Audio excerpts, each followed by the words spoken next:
perempuan yang bernama Cindy yang dia antar pada hari itu sudah meninggal 4 tahun yang lalu.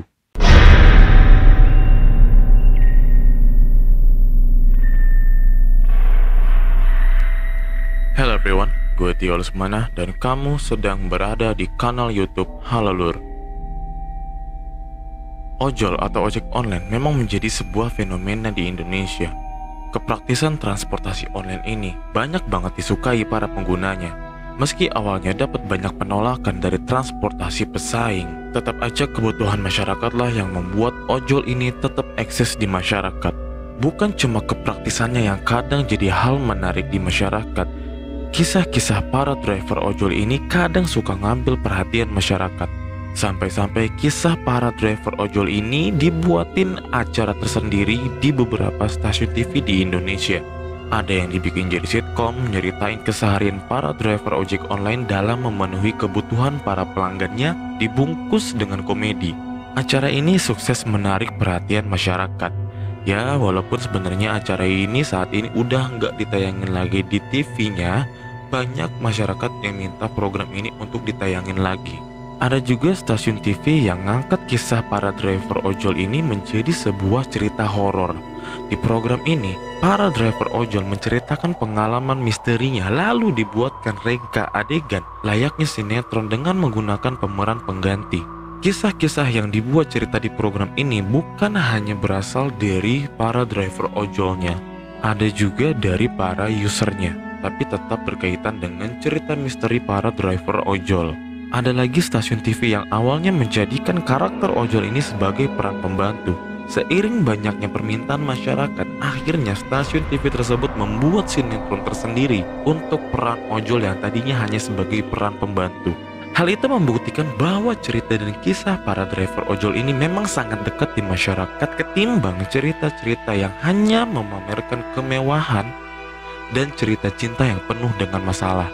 Nah, di video kali ini gue akan ngelanjutin kisah misteri para driver ojol yang berbeda dengan kisah ojol di video gue sebelumnya. Kalau kemarin gue ngebahas kisah pengalaman seorang driver ojol yang katanya nganter penumpang wanita yang baru pulang kerja, dan ternyata setelah sampai di tengah perjalanan si driver baru sadar kalau penumpangnya tuh hilang tiba-tiba. Kisah pengalaman mistis driver ojol yang akan gue bahas kali ini juga berkaitan dengan dunia penyiaran. Bedanya, kisah kali ini bukan disiarkan di stasiun TV secara resmi, melainkan di platform YouTube salah satu YouTuber dan penulis Indonesia. Kalau gitu langsung aja, welcome to Mystic Logic Config.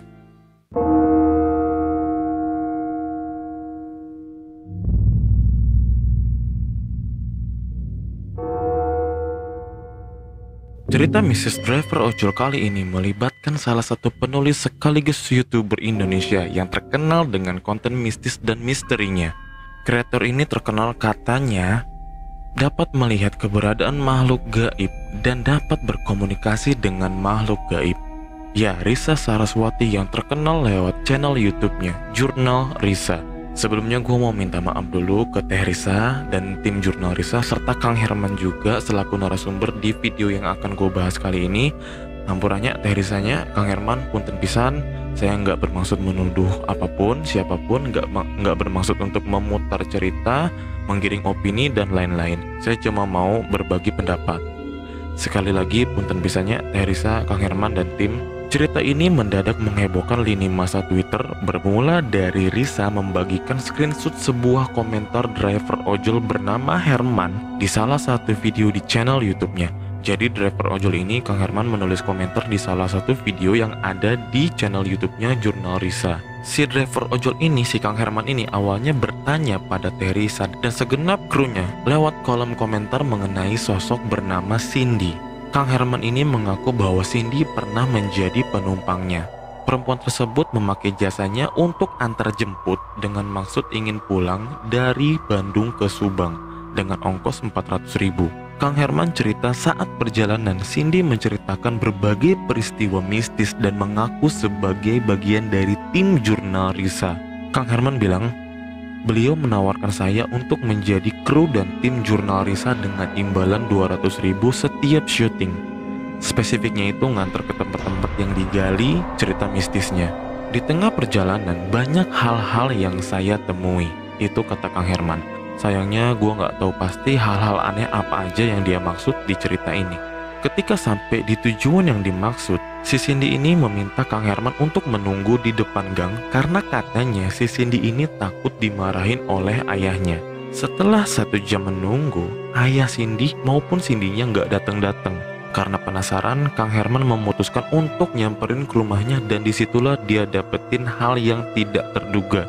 Kang Herman bilang ketika dia samperin ke rumahnya, bukannya ketemu sama si Cindy ataupun keluarganya, dia cuma ngeliat kalau rumah si Cindy ini cuma rumah kosong, kotor, kumuh, dan gak keurus. Saya tanya ke penduduk sekitar tapi gak ada yang kenal Cindy, kata Kang Herman. Habis itu Kang Herman memutuskan untuk pulang walaupun dia masih penasaran. Di perjalanan dia sempat tanya-tanya sama para driver ojol lain tentang si Cindy. Terus Kang Herman minta bantuan sama driver ojol lain untuk menemukan Cindy. Rasa penasaran Kang Herman terjawab pas paginya dia di rumah. Dia cek grup WhatsApp, dia kaget dapat kabar dari teman-teman ojol kalau teman-teman driver ojol yang di Subang sudah melakukan sweeping ke daerah di mana Kang Herman nganterin si Cindy ini. Dan teman-teman ojol Subang ini ngaku sudah bertemu dengan keluarganya Cindy. Yang bikin kaget Kang Herman sampai lemes adalah ketika teman-teman driver ojol Subang kasih tahu Kang Herman bahwa perempuan yang bernama Cindy yang dia antar pada hari itu sudah meninggal 4 tahun yang lalu akibat kecelakaan dalam perjalanan dari Bandung ke Subang. Cerita Kang Herman ini berhasil mendapat perhatian langsung dari Teh Risa Saraswati dan Teh Risa memberikan tanggapan atas komentar Kang Herman tersebut. Dan akhirnya Teh Risa pun mencari tahu keberadaan Kang Herman ini. Pertemuan dan perbincangan mereka dapat disaksikan di kanal YouTube Jurnal Risa yang diposting pada 16 Juni 2020. Herman mengaku bahwa kejadian itu dia mengantar Cindy terjadi pada 1,5 tahun yang lalu. Jadi menurut dia, si Cindy ini bukan pesanan yang melalui aplikasi. Kita para driver ojol biasa nyebutnya sebagai order reguler, sama aja kayak ojek pangkalan. Awalnya dia ketemu sama driver di pinggir jalan yang lagi nganter si Cindy ini. Si driver yang nganter Cindy ini bilang ada kendala sama motornya. Akhirnya dia minta tolong sama Kang Herman untuk mengantar Cindy. Nah, si driver yang pertama ini adalah emang driver yang katanya biasa nganter Cindy kemana-mana. Ojol juga, tapi udah punya langganan. Kayak misalkan lu udah jadi ojek online tapi masih antar jemput anak sekolah gitu. Jadi punya langganan di luar dari ojol ini. Sebelum naik terjadi tawar-menawar karena ini kan order reguler ya. Samain aja kayak ojek pangkalan. Nah, ternyata rutenya itu si Cindy ini minta diantar ke Subang dulu, ngambil baju, abis itu langsung ke Bandung karena besoknya dia mau interview. Setelah tawar-menawar, akhirnya mereka sepakat dengan harga 400.000. Di tengah perjalanan, Herman isi bensin di salah satu pom bensin. Herman yang tadinya pakai sendal karena hujan, tapi karena hujannya berhenti bermaksud untuk mengganti sepatu. Ketika Kang Herman sedang mengganti sepatu, mengikat tali sepatu, dia kaget. Ternyata Cindy ini sudah ada di depannya, sudah ada di atas motor dengan posisi memegang kendali. Terpaksa Kang Herman menuruti permintaan Cindy untuk mengambil alih kemudi motornya. Kang Herman bilang orang-orang di pom bensin memperhatikan mereka. Ketika mereka sampai di tanjakan Emen, lagi-lagi Herman merasakan hal aneh. Dia bilang motornya terasa berat. Kang Herman pun berzikir, namun Cindy terus mengajaknya mengobrol. Nah, di tanjakan Emen inilah Cindy bercerita kalau dia adalah salah satu kru dari tim Jurnal Risa. Ketika sampai di tujuan, mereka berhenti di depan sebuah gang. Kang Herman menunggu di depan gang itu. Menurut Kang Herman, Cindy bilang rumahnya itu yang paling ujung gang, jaraknya sekitar 200 meter. Akhirnya Kang Herman pun nungguin. Habis 2 batang rokok atau sekitaran sejam, si Cindy nggak nongol-nongol. Dan Kang Herman pun mutusin untuk nyamperin. Ternyata rumah yang ada di ujung gang tersebut adalah rumah kosong yang kotor. Udah tanya ke warga sekitar juga nggak ada yang kenal yang namanya Cindy. Setelah itu barulah paginya dia dengar kabar yang teman-teman ojolnya itu kasih tahu. Jujur awalnya gue agak kesulitan sih untuk membedah cerita ini, tapi karena banyak teman-teman gue yang setia dengerin dan nonton setiap konten Halo Lur yang minta gue untuk bahas cerita ini, gue akan coba bahas cerita ini dengan sedikit analisa gue. Dalam video pertemuan antara Teh Risa dan Kang Herman, Teh Risa nggak menyatakan secara jelas dan langsung apakah Cindy ini benar-benar bagian dari tim jurnal Risa atau enggak. Tapi di video tersebut, Teresa dengan jelas menyatakan bahwa 4 tahun yang lalu jurnal Risa belum terbentuk. Dari pernyataan tersebut, gue bisa tarik kesimpulan bahwa yang namanya Cindy ini bukan bagian dari tim jurnal Risa. Lalu, kalau si Cindy ini benar-benar makhluk gaib, bagaimana dia bisa mengendarai sebuah sepeda motor? Dalam hal ini, kita bahas lagi mengenai bangsa jin seperti yang pernah gue bahas di salah satu konten gue sebelumnya. Seperti yang pernah gue bilang di konten gue yang sebelumnya, bahwa manusia hidup berdampingan dengan bangsa jin. Mereka hidup, makan, dan memiliki keturunan seperti bangsa manusia. Bedanya, tidak ada yang namanya perkembangan teknologi pada alam jin. Memang, pada zaman Raja Sulaiman alaihissalam, bangsa jin bisa membuat bangunan pencakar langit, membuat kaca, arca, bahkan piring seukuran kolam renang. Tapi yang gue pelajari, tidak ada bangsa jin yang mengenal teknologi seperti layaknya bangsa manusia. Bangsa manusia harus belajar, sekolah, kursus, dan lain-lain untuk menambah ilmu. Sementara bangsa jin, untuk menambah ilmu, mereka harus bertapa.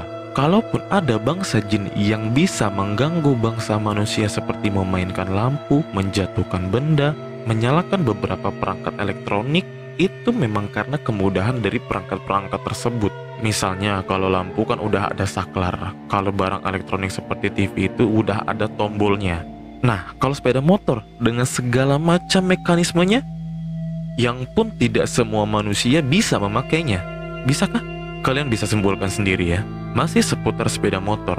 Jika benar wanita ini adalah makhluk gaib yang sedang mengendarai motor, lalu bagaimana reaksi orang-orang sekitar yang menyaksikannya?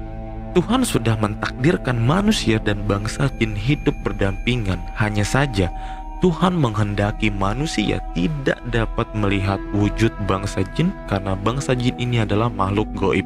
Tapi ada beberapa alasan kenapa manusia bisa melihat makhluk gaib. Yang pertama adalah karena manusia mempelajari ilmu khusus. Mayoritas, gue bilang mayoritas ya, berarti nggak semua ya. Mayoritas ilmu seperti ini adalah ilmu sesat, tidak cocok dengan ajaran agama dan tuntutan agama. Tapi ada juga ilmu tertentu yang masih sesuai dengan aturan dalam ajaran agama. Biasanya kalau mau belajar ilmu ini dibimbing oleh para ahli spiritual. Dan prosesnya pun nggak sebentar loh mau belajar ilmu kayak gini. Alasan kedua kenapa manusia bisa melihat bangsa jin adalah karunia Tuhan. Manusia yang diberi penglihatan khusus oleh Tuhan biasanya kita sebut dengan indera keenam atau anak indigo. Orang-orang ini biasanya memiliki kemampuan ini sejak lahir di dunia. Sebenarnya gue punya penjelasan logis sih tentang orang-orang yang memiliki kemampuan khusus ini. Karena ada orang yang benar-benar punya kemampuan ini, ada juga orang yang pura-pura punya kemampuan ini. Kapan-kapan gue bahas lah ya. Intinya sih balik lagi ke akal pikiran dan hati. Alasan ketiga kenapa manusia bisa melihat bangsa jin adalah karena jin tersebut sengaja menunjukkan wujudnya pada manusia tertentu. Ada dua sebab mengapa bangsa jin sampai menampakkan wujudnya pada manusia. Yang pertama, untuk menggoda dan menakut-nakuti manusia. Biasanya manusia yang memang memiliki ketakutan berlebih pada mereka melebihi ketakutan pada Tuhannya. Selain itu, bangsa jin menunjukkan wujudnya pada manusia karena tertarik pada manusia tersebut. Biasanya manusia-manusia yang soleh, yang taat pada Tuhannya gitu ya. Nah, jin ini bermaksud untuk berteman. Tidak jarang juga jin ini ingin belajar pada manusia tersebut. Dan perlu diketahui bahwasannya bila mana bangsa jin ingin menampakkan wujudnya pada manusia, mereka membutuhkan kekuatan yang menghabiskan tenaga mereka. Dan biasanya bangsa jin yang sanggup menampakkan dirinya pada manusia adalah jin yang berumur tua, lebih dari 100 tahun biasanya. So, kalian bisa samakan dengan perkiraan umur si Cindy ini dengan umur bangsa jin yang bisa menampakkan dirinya pada manusia, biar kalian bisa ambil kesimpulan sendiri. Balik lagi ke reaksi orang-orang sekitar pom bensin yang ngelihat ojol ini diboncengin sama si Cindy. Benarkah orang-orang ini ngelihat dengan jelas bentuknya si Cindy ini? Atau kalau emang makhluk gaib, balik lagi ke yang tadi gue bilang, nggak semua orang bisa ngelihat. At least kalau misalnya itu benar-benar makhluk gaib, pasti ada orang yang ngelihat motor itu jalan sendiri. Ya, atau mungkin itu bisa aja jin korin Ya, bisa jadi itu jin korin. Jadi setiap satu manusia lahir itu lahir pula jin korin yang bentuknya dan sifatnya sama persis seperti manusia tersebut. Ya, mungkin lengkapnya tentang jin korin akan gue bahas di lain kesempatan kali ya. Karena ya pengetahuan gue masih sangat terbatas soal ini, jadi ya lain kesempatan aja. Walaupun ini jin korin, tetap aja jin korin itu ya bangsa jin. Balik lagi kayak yang tadi udah gue bilang, paham kan? Selain itu, kita kan udah sama-sama tahu kalau di cerita itu akhirnya si Cindy mengambil alih kemudi sepeda motornya dan Kang Hermannya ini diboncengin. Nah, ketika melewati tanjakan MN ini, si Akang Ojol ini, si Kang Herman ini ngerasa motornya berat. Pertanyaan gua, bagaimana seorang yang dengan posisi dibonceng bisa merasakan bobot kendaraan secara langsung?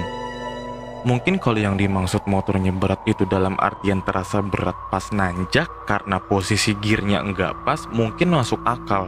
Itu pun kalau motornya manual atau semi-matic alias yang masih pakai gigi. Dari bunyinya aja kita bisa denger ini motor pas nanjak berat nih. Kadang kalau motor matic pun yang cc-nya nggak terlalu besar bisa kesulitan juga pas nanjak. Dari bunyinya aja kita bisa tahu. Rata-rata orang yang naik motor pasti bisa ngerasain itu. Ketika suara motornya udah mulai ngeden, itu berarti dia berat atau kesusahan pas nanjak. Tapi kalau berat dalam artian bobot, mungkin sobat dulur di rumah yang punya hobi motoran bisa kasih pendapat, mungkinkah orang yang posisi dibonceng bisa ngerasain bobot motornya bertambah? Kalau gue pribadi sih, kalau posisi dibonceng gue nggak bisa ngerasain karena memang bukan gue yang pegang kemudi. Nggak tahu, mungkin sobat dulur punya pendapat yang lain, bisa ngerasain atau enggak. Cerita ini memang banyak ninggalin berbagai macam spekulasi. Salah satu hal yang jadi perhatian gue dalam cerita ini adalah ketika si Akang Ojol bilang dia nunggu di depan, sementara si wanita ini bilang rumahnya yang paling pojok gang. Yang mana setelah disamperin sama si Kang Ojol ini, si Kang Herman ini adalah rumah kosong yang gak berpenghuni. Gue gak tahu kenapa Kang Herman bisa yakin kalau rumah itu adalah rumahnya. Atau emang perhatiannya aja kali ya yang tertuju ke rumah itu. Tapi yang jadi perhatian gue, Kang Herman sempat bilang di video klarifikasi sama Teresa itu bahwa pas sampai itu kondisinya gak sepi-sepi banget. Dan dia sempat nanya sama beberapa warga tentang adakah warga yang bernama Cindy. Tapi warga bilang nggak ada yang kenal, bahkan orang yang ngakunya lama di situ pun nggak kenal. Masa sih orang yang lama di situ nggak kenal? Atau mungkin wanita itu pakai nama lain? Dan Kang Herman juga bilang kalau gang di daerah tersebut ada belokannya, jadi seperti letter L yang menandakan kalau itu bukan gang buntu, alias masih bisa mengarah ke tempat lain. Mungkinkah wanita itu kabur lewat akses lain di gang itu? Lusanya teman-teman ojol Subang bilang udah melakukan sweeping dan ngabarin hasil dari sweeping dan menyimpulkan kalau wanita yang bernama Cindy ini sudah meninggal kurang lebih 4 tahun yang lalu. Hal itu didapat langsung dari keluarga yang bersangkutan. Mohon maaf yang sebesar-besarnya, gue di sini menyadari akan adanya privasi sebuah keluarga yang gak patut untuk diceritakan ataupun dibahas lebih dalam.